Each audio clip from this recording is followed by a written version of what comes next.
प्यारे बच्चों, आज हम +2 क्लास का करंट इलेक्ट्रिसिटी का आज हम 4th लेक्चर या यूँ कहिए कि 4th वीडियो में मैं सबसे पहले आप सभी का स्वागत करता हूं।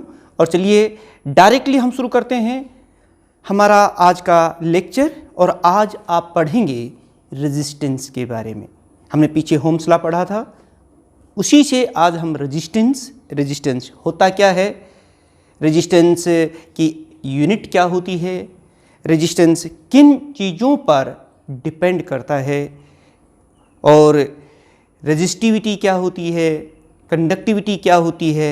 साथ में हम ये भी देखेंगे कि रेजिस्टेंस किन किन वैल्यूज़ पर डिपेंड करता है, जैसे टेम्परेचर वगैरह, उसका इफेक्ट किस तरह से होता है, हम उसको भी देखेंगे। तो इन तमाम जानकारियों के लिए प्यारे बच्चे जुड़े रहें, लास्ट तक इस पूरे वीडियो को ज़रूर देखें। चलिए शुरू करते हैं आज का लेक्चर।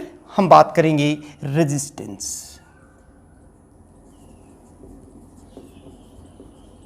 रेजिस्टेंस नाम से ही स्पष्ट हो रहा है, रेजिस्टेंस का मतलब रुकावट होती है। कि जैसे हम लोग जब चलते हैं तो हवा जो है हमारा अपोज कर रही होती है और हम फ्रीली चल नहीं पाते हैं, उसे हम एयर रेजिस्टेंस कहते हैं। जब हम लोग पानी में तैरते हैं तो पानी हमारा अपोज करता है, हमारे रास्ते में रुकावट डालता है, तो वो वाटर रेजिस्टेंस हो जाएगी। ठीक ऐसे ही जो भी हम कोई कार्य कर रहे हों, अगर उसमें किसी तरह का अपोज कोई हो रहा हो तो वो एक तरह का रुकावट है, एक तरह की रेजिस्टेंस है। यही हाल अब देखिए, हम इलेक्ट्रिक करंट के मामले में देखते हैं कि करंट किस तरह से करंट के रास्ते में यूँ कहिए या हमारे इलेक्ट्रॉन्स के रास्ते में, जब इलेक्ट्रिक करंट किसी वायर से फ्लो करता है तो उसके रास्ते में जो रुकावट होती है, जो चार्ज फ्लो कर रहा है उसके रास्ते में कंडक्टर में जो रुकावट पैदा होती है उसे हम रेजिस्टेंस कहते हैं। यानी resistance is the physical quantity which oppose the flow of charge in a conductor. और क्यों होता है, कैसे होता है, ये हम इसके बारे में देखेंगे, क्योंकि इसमें बहुत ज़्यादा इलेक्ट्रॉन्स होते हैं, फ्री इलेक्ट्रॉन्स होते हैं, वो जिग-जैग पाथ में मूव करते हैं, एक दूसरे से टकराते हैं और इसकी वजह से रुकावट पैदा होती है। ठीक वैसे ही जैसे कभी कभी मार्केट में आप लोग जा रहे हैं और मार्केट में किसी स्ट्रीट से, किसी गली से जब जा रहे हैं तो काफ़ी भीड़ होती है, तो आपके रास्ते में जो रुकावट दूसरे लोगों की वजह से होती है वो रेजिस्टेंस है। चलिए देखते हैं, हमें ये पता चल गया the physical meaning of resistance, that is it opposes the flow of charge in a conductor according to the Ohm's law। प्यारे बच्चों, हम जानते हैं V = IR। यहाँ R क्या है, यही तो है रेजिस्टेंस, तो इसको हम कैसे लिख सकते हैं, V/I। और यहाँ से हम रेजिस्टेंस की डेफिनेशन दे सकते हैं। Resistance of a conductor is defined as the ratio of potential difference applied across the conductor and the electric current flowing through it. कि इसके अक्रॉस हमने कितना पोटेंशियल डिफरेंस लगाया है और कितना इलेक्ट्रिक करंट इसमें से फ्लो कर रहा है। प्यारे बच्चों, एक बैटरी के माध्यम से हम पोटेंशियल डिफरेंस लगाते हैं और ये की, और इस समय इस वायर का जो रेजिस्टेंस होगा that is R। Now we can see here that what is the SI unit, वो यहीं से आप लोग डिफाइन कर सकते हैं। उससे पहले मैं आपको एक बात बताना चाहूँगा कि जब भी आप सर्किट में रेजिस्टेंस लगाना हो तो कौन सा सिंबल यूज करोगे। The symbols for the resistance क्या क्या यूज करते हैं, ये देखिए। अगर रेजिस्टेंस मान लो कोई फिक्स्ड वैल्यू का है तो आप ये वाला सिंबल यूज करेंगे। This is the symbol for the fixed resistance, for fixed value, जिसकी वैल्यू फिक्स हो, वेरी ना करे। लेकिन अगर वेरिएबल रेजिस्टेंस है मान लो, तो आप ये वाला यूज करोगे। ये देखिए, ये है वेरिएबल रेजिस्टेंस। इसका मतलब आप इस रेजिस्टेंस की वैल्यू को वेरी कर सकते हैं। इलेक्ट्रिकल सर्किट्स में आपने देखा होगा जो हम रेगुलेटर यूज करते हैं वो एक तरह का वेरिएबल रेजिस्टेंस है। अगर कई बार रियोस्टेट में जब आप सर्किट में यूज करते हो वो भी एक वेरिएबल रेजिस्टेंस है, और उसका जो सिंबल होगा वो ये होता है। देखिए, this is the symbol of rheostat, it also act as an variable resistance. तो ये वेरिएबल रेजिस्टेंस के लिए प्यारे बच्चों ये दोनों जो हैं ये वेरिएबल रेजिस्टेंस के लिए, वेरिएबल रेजिस्टेंस के लिए ये वाले सिंबल यूज करने होते हैं, और फिक्स वैल्यू के लिए ये वाला रेजिस्टेंस की जो वैल्यू है ये use. SI unit of resistance is home. Scientist जिसने होम ला दिया था उन्हीं के ऑनर में, उनके सम्मान में रेजिस्टेंस की जो यूनिट होती है वो होम होती है, और इसका जो सिंबल होता है प्यारे बच्चों वो ये होता है। This is the symbol of the home. जब भी आप सर्किट में यूज करोगे तो इस तरीके से आप उसको यूज करेंगे। अब हम चलिए डिफाइन करते हैं कि ये होम होता क्या है, और कोई भी यूनिट को अगर हम डिफाइन करना चाहते हैं तो सबसे पहले उसकी जो फार्मूला होता है, जो बेसिक फार्मूला होता है उसको लेके चलते हैं। चलिए इसी फार्मूले के मुताबिक हम देखते हैं, हम होम को डिफाइन करने जा रहे हैं। तो देखिए, अगर हमने जो पोटेंशियल डिफरेंस लगाया है वो 1 वोल्ट की बैटरी लगा दी है ये, और उसमें से जो करंट फ्लो किया है मान लो वो भी 1 एम्पियर ही है। अब देखिए दोनों जब 1 1 हो जाएंगे तो रेजिस्टेंस कितना हो जाएगा, आर कितना हो जाएगा। इस फार्मूले के मुताबिक आप मुझे देख के बताइए, 1 वोल्ट डिवाइडेड बाई 1 एम्पियर, यानी कि ये 1 1 हो जाएंगे तो हम इसको क्या कहेंगे, 1 वोल्ट डिवाइडेड बाई 1 एम्पियर, और इसे ही कहते हैं 1 ओम। यहां से प्यारे बच्चों आप अच्छी तरीके से डेफिनेशन दे सकते हैं ओम की। क्या होता है ohm? Resistance of a wire is said to be 1 ohm if 1 ampere electric current flow through it when a potential difference of 1 volt applied across it। यानी 1 volt divided by 1 ampere is called 1 ohm। जब हम 1 volt का potential difference लगाएं और उसमें से 1 ampere electric current अगर flow कर रहा है तो इसका मतलब है उसका रेजिस्टेंस 1 ओम है। प्यारे बच्चों ये इसकी एसआई यूनिट है। लेकिन कई बार जब आप न्यूमेरिकल्स कर रहे होंगे तो कुछ और यूनिट्स भी हम इसमें यूज करते हैं जिनका हमें बेसिक जानकारी होनी चाहिए, जैसे electrostatic unit. Electrostatic unit of resistance is क्या होती है, ये स्टेट होम होती है, स्टेट होम। और अगर इस फार्मूले से हम देखते हैं तो स्टेट होम किसके बराबर होगा, stat volt divided by stat ampere. यानी कि आपने देखा कि stat ohm is equal to stat volt divided by stat ampere. प्यारे बच्चों चलिए ये तो आपको पता चल गया कि स्टेट होम क्या होता है, लेकिन इसका रिलेशन क्या है हमारे एसआई यूनिट होम से, क्योंकि जब कन्वर्ट करना पड़ेगा न्यूमेरिकल्स के लिए तो ये चीज़ हमें पता होनी चाहिए। तो 1 ओम इज इक्वल टू, देखिए हम देखते हैं relation, 1 ohm is equal to 1 volt divided by 1 ampere. जैसा कि मैंने अभी पहले बताया था आपको 1 वोल्ट डिवाइडेड बाय 1 एम्पियर। लेकिन 1 वोल्ट में कितने स्टेट वोल्ट होते हैं वो बता दीजिए। वो आपको पता है 1/300 स्टेट वोल्ट। ये देखिए, और 1 एम्पियर में कितने स्टेट एम्पियर होते हैं वो भी आपको बताया था। चलिए बता दीजिए, शाबाश, 10 की पावर 9 स्टेट एम्पियर। ये देखिए प्यारे बच्चों, अब आप मुझे बताइए 3 3 जा 9 हो गए हैं नीचे, तो 1/9 और 10 की पावर कितनी हो जाएगी, 9 तो ये हैं और 2 ये हैं, तो 9 की पावर 10 की पावर ये 11 हो गई हैं। और state volt divided by state ampere, इसको क्या कहते हैं, इसको हम स्टेट होम कहते हैं। तो ये हो गया हमारा स्टेट होम। और इस तरीके से हमें पता चल गया कि 1 होम में कितने स्टेट होम होते हैं। जब न्यूमेरिकल्स में विशेष तौर पर जब कॉम्पिटिटिव एग्जाम्स के जब आप क्वेश्चंस करेंगे तो आपको कुछ चीज़ें स्टेट होम्स में फिजिकल क्वांटिटी जो रेजिस्टेंस है वो दिया होगा और आपको कन्वर्ट करना पड़ेगा। एक और यूनिट है बेटे, इलेक्ट्रोमैग्नेटिक यूनिट। इलेक्ट्रोमैग्नेटिक यूनिट ये क्या होती है, देखिए, electromagnetic unit of resistance is, इसको EMU कह देते हैं या फिर AB होम कहेंगे बेटे। ये भी इसी फार्मूले से अगर हम देखें तो AB होम किसके बराबर है ये आप देख सकते हैं बेटे। 1 AB वोल्ट, 1 AB होम अगर हम बात करें तो AB ohm is equal to AB volt, क्योंकि जो इलेक्ट्रोमैग्नेटिक यूनिट पोटेंशियल डिफरेंस की होती है वो AB वोल्ट होती है और AB एम्पियर।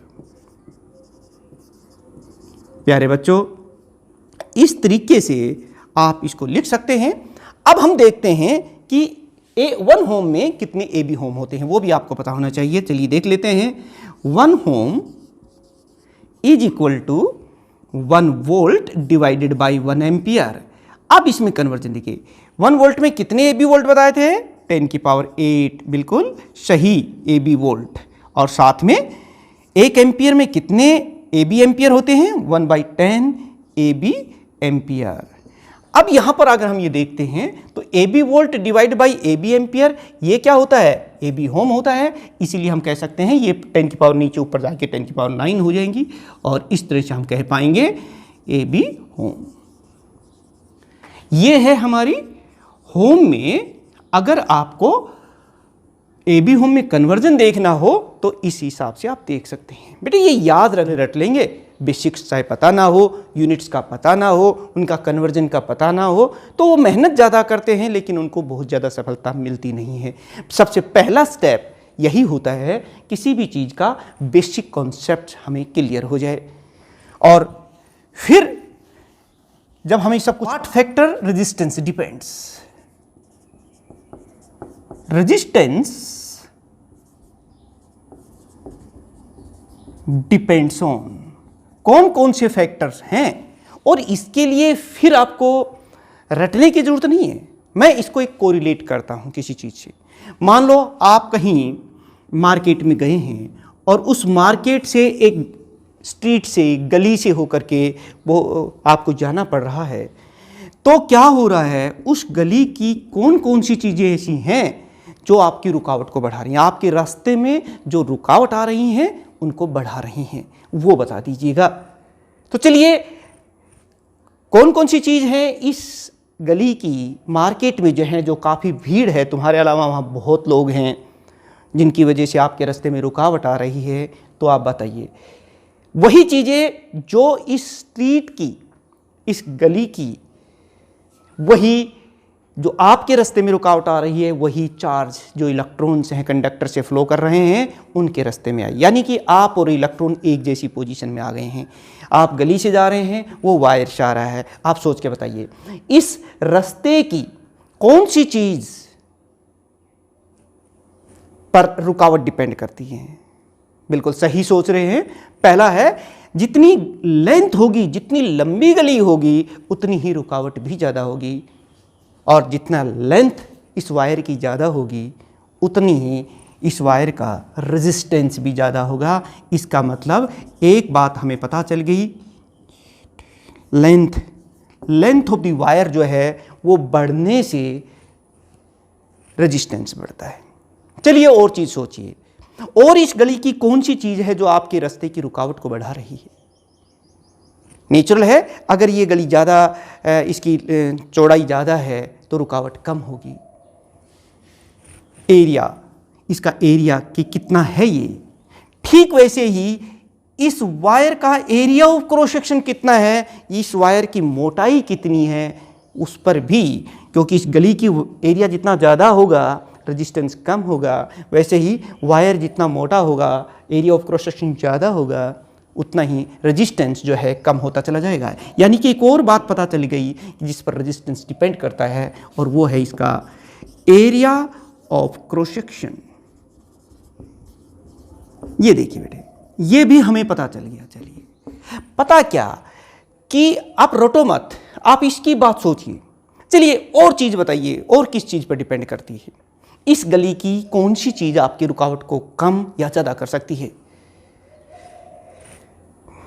बिल्कुल, लेंथ और एरिया से अलावा ये जो गली है ये किस टाइप की बनी हुई है, किस मटेरियल की बनी हुई है, उसके रास्ते में किस टाइप के रोड़े हैं या कांटे बिछे हुए हैं या क्या है, बनावट मटेरियल क्या है, उसकी नेचर क्या है, उस पर भी आपकी रुकावट डिपेंड करती है। तो बिल्कुल यहाँ पर भी वही है कि ये वायर किस मटेरियल का बना हुआ है, ये लोहे का है, गोल्ड का है, सिल्वर का है, कॉपर का है, अलग अलग मटेरियल्स है, तो फिर रेजिस्टेंस भी उनका अलग अलग होगा। ये गली की तरह ही, यानी कि तीसरी बात भी आपको यहाँ पता चल गई है, और वह है nature of material, nature of material of the wire. चलिए एक और चीज बता सकते हैं क्या आप, जिससे आपके रास्ते में रुकावट ज्यादा हो जाती हो? आप उसी गली से गर्मियों में जा रहे हैं, उसी गली से जब सर्दियों में भी जाते हैं, तो किस मौसम में आपको ज्यादा रुकावट फील होती है? गर्मियों में, क्योंकि गर्मी जब ज़्यादा होती है तो फिर रुकावट यानी कि वो भी ज़्यादा होती है। तो ठीक बात कह रहे हो आप। टेम्परेचर का भी यहाँ पर अहम रोल होता है, यानी कि जो रेजिस्टेंस है वो टेम्परेचर पर भी डिपेंड करता है। प्यारे बच्चों, अभी हम देखेंगे कि किस तरह से वो टेम्परेचर पर डिपेंड करता है। रेजिस्टेंस जो है टेम्परेचर बढ़ने से बढ़ता है कि घटता है, उसका इफ़ेक्ट जो है अब हम थोड़ी देर बाद इसी वीडियो में देखेंगे। लेकिन तब तक हमें ये पता चल गया है इससे एक चीज़, जो कल हमने एक फार्मूला आपको ड्राइव किया था, बताया था रेजिस्टेंस का, वो क्या था याद है आपको? ML divide by NE² A और τ। ये वो फार्मूला जब हम ओम्स लॉ या इलेक्ट्रिक करंट को रिलैक्सेशन टाइम की टर्म में लिख रहे थे, तो ये वो हमारा फार्मूला था। This is the expression of the resistance, जो हमने कल इससे पहले वाले वीडियो नंबर 3 में आपने देखा था। अगर आपको नहीं पता हो तो एक बार फिर से जो आपका कल वाला वीडियो नंबर 3 जो है करंट इलेक्ट्रिसिटी का, उसको एक बार फिर से देखिए, उसमें आपको पता चल जाएगा कि रेजिस्टेंस का क्या फार्मूला है। यहाँ पर देख रहे हैं M क्या है, यहाँ पर M is the mass of this electron, L क्या है, लेंथ ऑफ दिस वायर, आपको बता दिया गया था। आप देखेंगे N क्या है, number of electrons per unit volume इस कंडक्टर में, E क्या है, charge on each electron, A area of cross section, और τ क्या है, ये रिलैक्सेशन टाइम है। प्यारे बच्चों, ये फार्मूला हमारे पास है। इस फार्मूले में भी आप देखेंगे कि वो ये सारे फैक्टर्स आ रहे हैं। जैसे रेजिस्टेंस किस किस चीज़ पर डिपेंड कर रहा है? लेंथ ऊपर आ गया, लेंथ बढ़ेगी तो रेजिस्टेंस बढ़ेगा। एरिया ऑफ क्रॉस सेक्शन नीचे आ रहा है, एरिया बढ़ेगा रेजिस्टेंस घटेगा, बिल्कुल। और तीसरी बात है नंबर डेंसिटी। ये नंबर डेंसिटी जो है हर मटेरियल के लिए number of electrons per unit volume अलग अलग होती है, तो डिफरेंट मटेरियल्स के लिए इसकी वैल्यू अलग अलग होगी। इसलिए जब ये अलग अलग होगी तो डिफरेंट मटेरियल्स का जो रेजिस्टेंस है वो भी अलग अलग होगा। मतलब सोच डरने की जरूरत नहीं है। और ये जो रिलैक्सेशन टाइम है ना बेटे, ये अभी हम आपको बताएंगे, ये भी डिपेंड करता है टेम्परेचर पर। और इस तरह से हम लोग कह सकते हैं कि ये वो चीज़ें हैं जिन पर हमारा वायर का जो रेजिस्टेंस है वो डिपेंड करता है। तो चलिए बेटे, एक बार यही चीज़ हमने यहाँ देख चुके, रेजिस्टेंस होगा उतना ही इस वायर में से करंट कम फ्लो करेगा। यानी कि इसमें से जो इलेक्ट्रॉन्स का फ्लो है, जो करंट फ्लो कर रहा है, करंट, वो इसकी रेजिस्टेंस पर भी डिपेंड करता है। ज़्यादा रेजिस्टेंस होगी तो चार्ज धीरे फ्लो करेगा, कम करेगा, उसकी कंडक्टेंस जो है वो कम हो जाएगी। अगर रेजिस्टेंस कम है, रुकावट कम है, तो चार्ज तेज़ी से फ्लो करेंगे तो करंट ज़्यादा हो जाएगा, करंट ज़्यादा फ्लो करेगा तो फिर कंडक्टेंस उसकी ज़्यादा हो जाएगी। प्यारे बच्चों, इस तरह से एक टर्म अगर कोई अलग से आपके से कोई पूछता है कि ये कंडक्टेंस क्या होती है, तो आप क्या बताएंगे? Conductance is defined as the reciprocal of the resistance. ये डेफिनेशन देंगे, जितना ज्यादा रेजिस्टेंस उतनी कम कंडक्टेंस, यानी कि resistance is defined as the reciprocal of the resistance. More be the resistance lesser be the conductance. तो यहाँ से फिर आप इसकी SI यूनिट भी लिख सकते हैं, क्योंकि रेजिस्टेंस की SI यूनिट आपको पहले से पता है। तो फिर SI यूनिट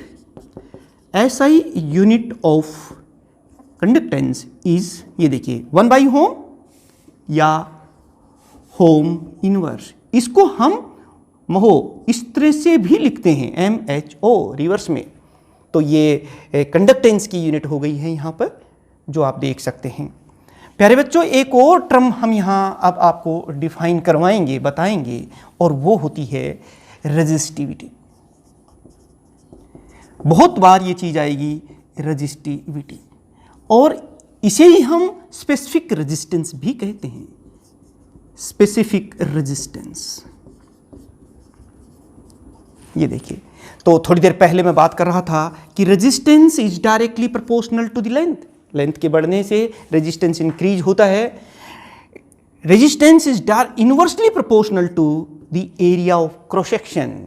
जितना थिक वायर होगा, एरिया ऑफ क्रॉस सेक्शन ज़्यादा होगा, रेजिस्टेंस उतना ही कम होगा।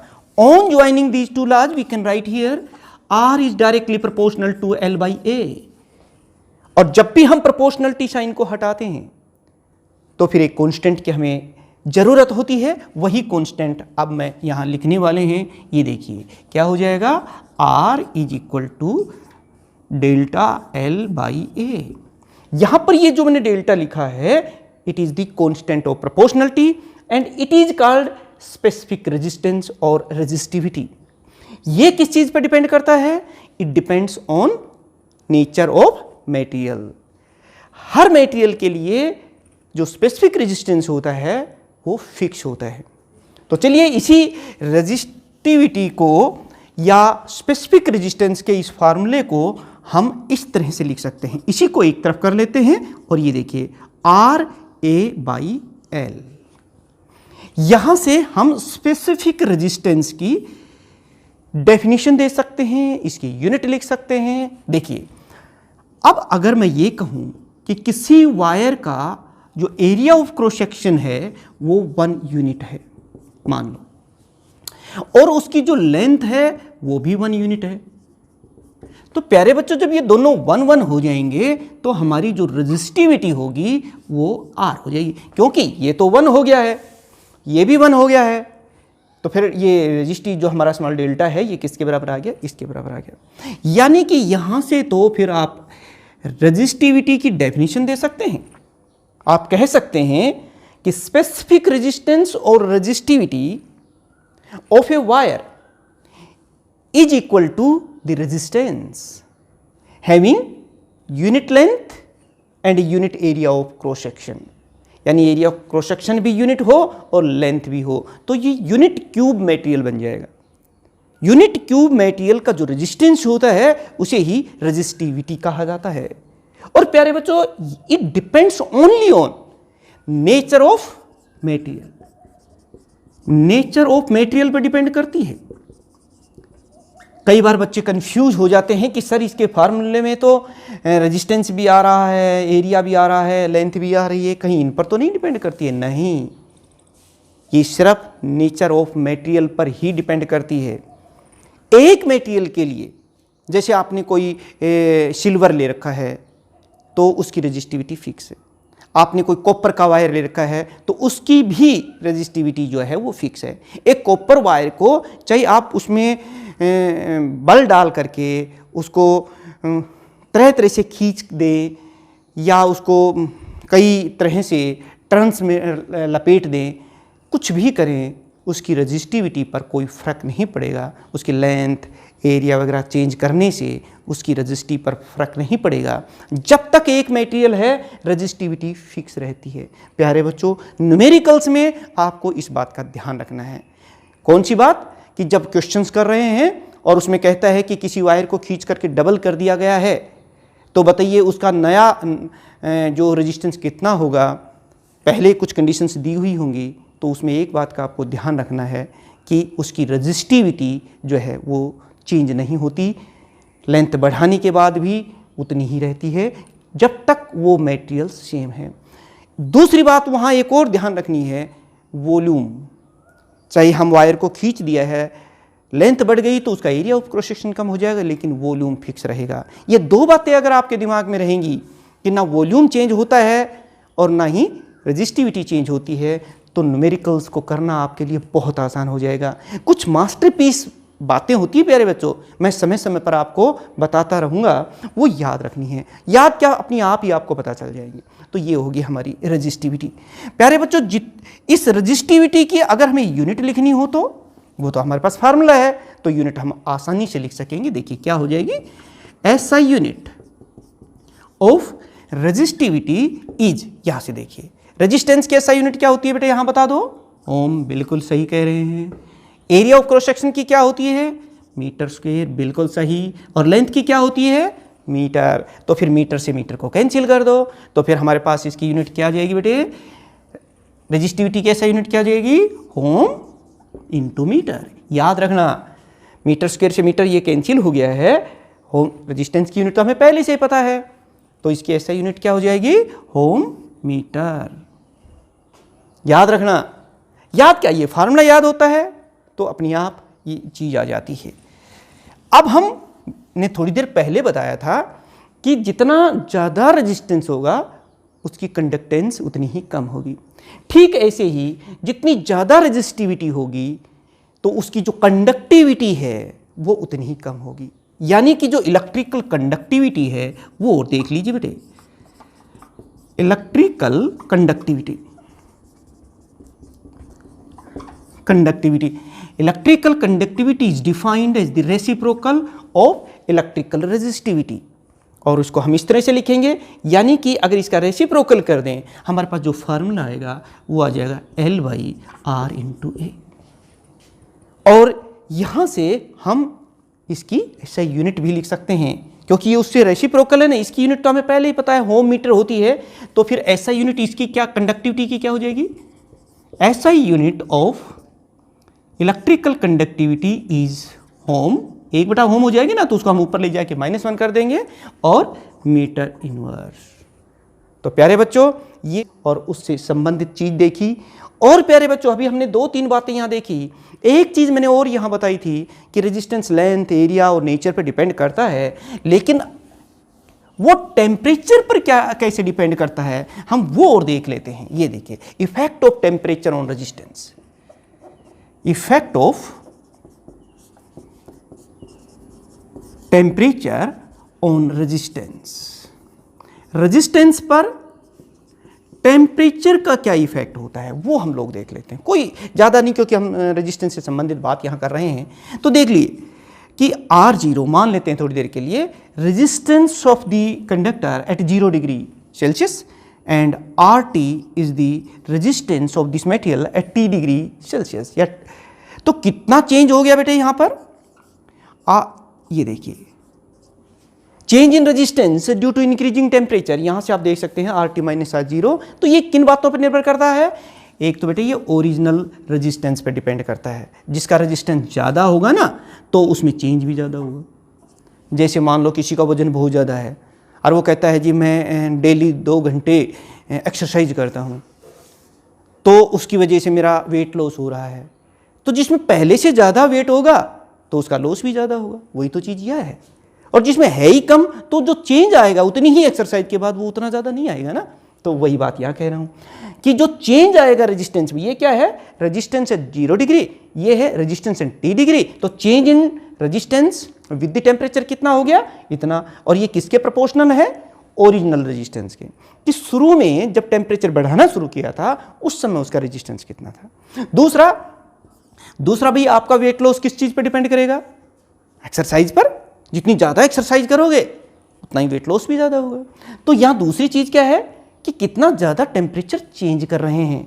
ज़्यादा टेम्परेचर चेंज करेंगे रेजिस्टेंस में चेंज भी ज़्यादा आएगा, यानी कि चेंज इन टेम्परेचर। ये देखिए, ये बात भी आपको समझ में आ गई।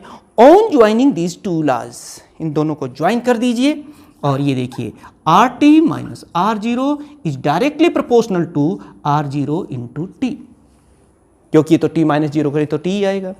अब देखिए यहाँ पर कि फिर प्रोपोर्शनलिटी का साइन आ गया है, और जब भी कोई प्रोपोर्शनलिटी का साइन आता है तो हमें उसे इक्वल में बदलने के लिए एक कांस्टेंट की आवश्यकता पड़ती है, और यह है वो constant alpha R0 into T.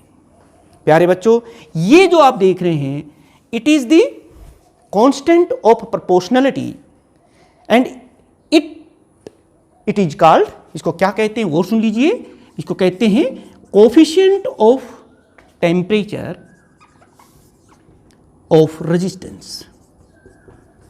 अब वो जो रेजिस्टेंस है ना, ये उसका वो है coefficient of temperature of resistance. अगर रेजिस्टिविटी है तो यहाँ coefficient of temperature of resistivity आ जाएगी। खैर, इस इक्वेशन को हम इस तरह से भी लिख सकते हैं, ये देखिए, we can write this equation like this, R T is equal to, ये जो कॉन्सेप्ट है इसको हम राइट साइड में लेके जा रहे हैं R0, और आप खुद देख सकते हैं कि क्या बचता है हमारे पास यहाँ पर, इंटू 1, ये उधर जाके क्योंकि R0 मैंने कॉमन ले लिया है तो 1 प्लस अल्फा टी। ये देखिए बेटे, यहां से आपको कुछ आइडिया हो जाएगा कि टेम्परेचर के बढ़ाने से रेजिस्टेंस इंक्रीज होगा या डिक्रीज होगा। यहां पर यह फैक्टर बड़ा महत्वपूर्ण है, coefficient of temperature of resistance. इसकी वैल्यू पॉजिटिव भी होती है कुछ मटेरियल्स के लिए, और इसकी वैल्यू नेगेटिव भी होती है कुछ मटेरियल्स के लिए। अब देखिए, मेटल्स के लिए, कंडक्टर्स के लिए अल्फा की वैल्यू पॉजिटिव होती है। तो फिर बताइए, जब ये प्लस में है तो ये टी बढ़ाएंगे तो रेजिस्टेंस बढ़ेगा या घटेगा? नेचुरल है, बढ़ेगा। इसका मतलब resistance increases with increasing temperature. सिर्फ उन मटेरियल्स के लिए जिनके लिए coefficient of temperature of resistance यानी कि जो अल्फा की वैल्यू है वो पॉजिटिव होती है। सभी मेटल्स के लिए, जैसा मैंने पहले आपको बताया, अल्फा की वैल्यू पॉजिटिव ही होती है। और एक और बात, यहीं से भी तो देख सकते हो आप बेटे, आर क्या होता है, ml/n² ए टो, ये रेजिस्टेंस का फार्मूला है।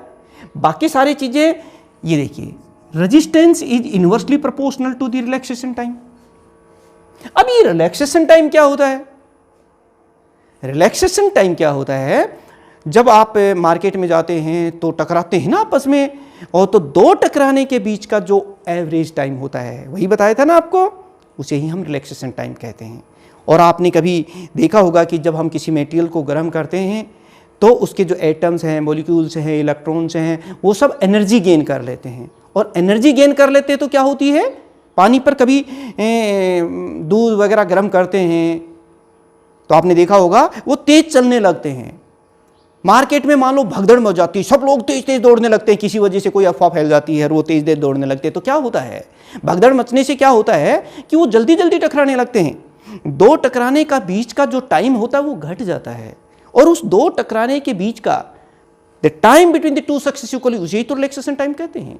यही तो यहां हो रहा है कि when we increase the temperature of the wire, the electrons, atoms and molecules के ये electrons gain energy and moves faster and takes lesser time between two successive collision. That is, relaxation time decreases as the temperature increases. जब relaxation time decrease करेगा तो resistance will increase, तो resistance जो है वो बढ़ेगा। लेकिन प्यारे बच्चों, ऐसा metals के केस में होता है जिनके लिए अल्फा की वैल्यू पॉजिटिव होती है। लेकिन कुछ ऐसे मटेरियल्स भी होते हैं जिसमें इस अल्फा की वैल्यू जो है वो नेगेटिव होती है। जब ये अल्फा की वैल्यू नेगेटिव होगी तो रेजिस्टेंस टेम्परेचर के साथ घटेगा। जब टेम्परेचर बढ़ाएंगे तो वो घटता है। सेमीकंडक्टर्स, इंसुलेटर्स और कुछ ऐसे मटेरियल्स होते हैं जिनके लिए अल्फा की वैल्यू यानी कि coefficient of temperature of resistance negative होता है। तो रेजिस्टेंस टेम्परेचर के बढ़ाने से डिक्रीज होता है। ये थोड़ा हमें ध्यान रखना है। सिर्फ रेजिस्टेंस के लिए नहीं, रेजिस्टिविटी पर भी यही बात होती है। मेटल्स की रेजिस्टिविटी टेम्परेचर के इंक्रीज करने से इंक्रीज होती है, आपने देखा ना। और क्योंकि उसके रेजिस्टिविटी के लिए भी यही चीज़ें होती हैं, इसी टाइप के हम लोग ड्राइव कर सकते हैं। प्यारे बच्चों, आपने देखा कि मुश्किल नहीं है, आसान है। इस वीडियो को अगर किसी बच्चे ने पूरा देखा है तो मैं दावे से कह सकता हूँ कि उस बच्चे का इंटरेस्ट फिजिक्स में धीरे धीरे बढ़ रहा है, वो अपने लक्ष्य में आगे बढ़ रहा है। अगले वीडियो में हम लोग रेजिस्टेंस से संबंधित हम देखेंगे कि इस रेजिस्टेंस की कलर कोडिंग क्या होती है, उसके बारे में हम बात करेंगे। और प्यारे बच्चों, अगर अभी तक भी आपने अपने इस चैनल को देखिए, आप अपनी कॉन्शियस को जानिए कि अगर आपको समझ में आ रहा है, अगर आपको अच्छा लग रहा है, तो इसको धन्यवाद देता हूं कि आपने इस वीडियो को पूरा देखा। और अगले वीडियो के लिए भी आप तैयार रहें। Thank you.